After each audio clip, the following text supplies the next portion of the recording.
everyone, welcome back to Cornerstone Tea's YouTube channel. Today we're getting in the festive holiday spirit with a chocolate chai mudslide.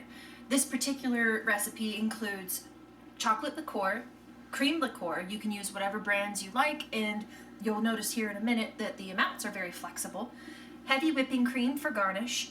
Of course, our beautiful and delicious chocolate chai.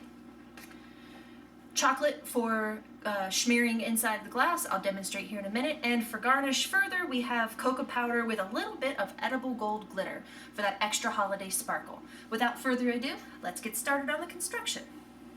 So chocolate chai is a black tea, and it has notes of, as you might have guessed, chocolate and spice. The combination thereof tends to be very satisfying and very desserty, which makes this a perfect pairing for your last course of your holiday meal. I have made what you'll commonly see referred to in our videos as a tea concentrate, meaning I added more tea to less water to make an extra strong, robust, and flavorful version of the tea that you likely know and love. This one was made with 1 full cup, or 8 fluid ounces of water, and about a half a packet's worth of chocolate chai. So the first thing we have to do with this recipe is decorate the inside of our jars. And I'm going to use some melted dark chocolate and smear it along the inside of these jars. So the trick with melting chocolate chips, as they're not technically meant to be melted together, is when you microwave them, do it in 15-second intervals, stirring each time, and stop microwaving it when it's about 30 to 40% melted. And then stir. The residual heat will actually melt the remainder of the chips if you just keep at it.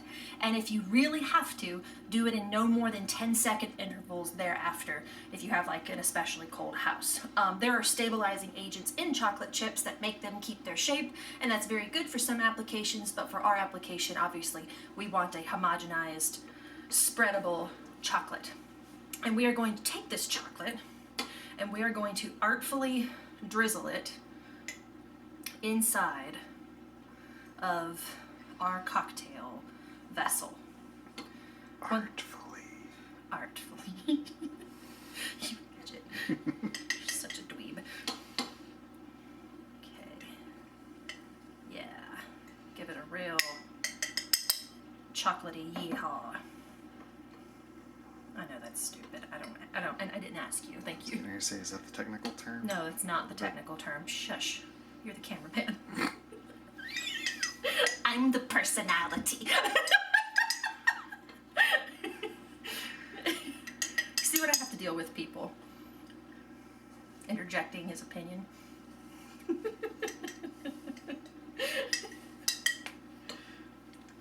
As the director.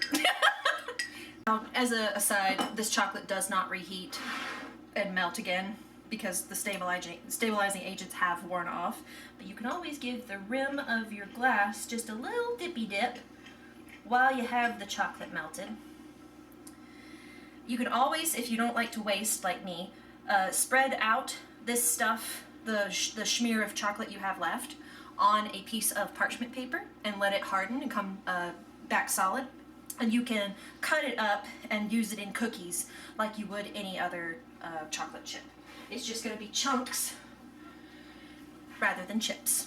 But waste not, want not, especially in this day and age. So as you can see, we are already really sending home that chocolate note. But we're going to get even more crazy with the chocolate here in a minute. I can't wait to show you the end. So, we have our beautifully adorned jars, or vessels of your choice. To that, we are going to add a half cup each of chocolate chai concentrate. We discussed the chocolate chai concentrate in not just previous videos, but earlier in this video. And it gets cloudy like that because that's just the way some chais go. So a half a cup per. Might have undershot it on that one. Hang on, friends. We're not food tubers. There we go. And to that, we are going to add a shot of chocolate liqueur to each of our cocktails. As you can see, this is a very easy recipe to multiply out and make several of. We make 2 because that's a very common need in the cocktail recipe world. But you can extrapolate this up to be, 8, 12. However many people are at your table who like to consume. And if I haven't said it already, this one, because there's alcohol involved, please be kind to your sober friends and please enjoy responsibly yourself. Now we're going to put these aside for a hot minute. And we're actually going to do one of my favorite things, which is whip some cream. Now, you know how I absolutely love the shelf-stable stuff that you can get from Trader Joe's. But use whatever heavy whipping cream you have, because I bet you'll have some around during the holiday season.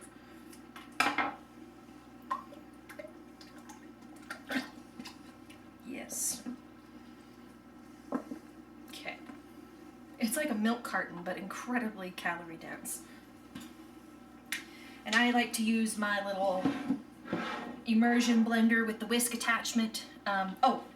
This is also a good spot to add I know it's going to sound counterintuitive, just a little bitty touch of salt.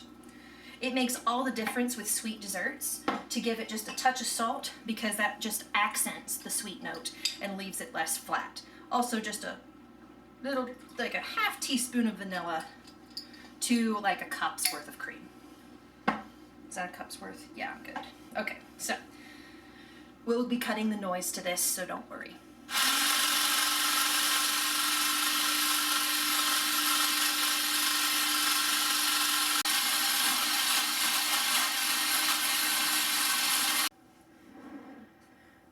So, because we're not food tubers, our heavy whipping cream is refusing to stiffen up, and that is just something that happens sometimes. But guess what? It's going to taste and look beautiful regardless. It's just not going to have the beautiful like mound of whipped cream like I was hoping. It's just going to have a beautiful flat snowy surface. So because of that, we want to separate the striations of this cocktail by pouring it over the back of a spoon until it is to the appropriate level in your vessel.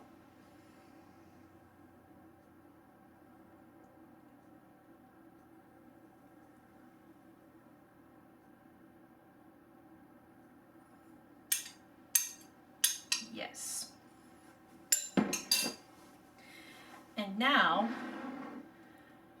this is the part that's really going to look good. If you're working with glitter or cocoa or any combination thereof, put down a paper towel before you do this, just as a pro tip. I'm using a little bit of edible gold glitter and, of course, some really good cocoa powder. And it's going to make a beautiful presentation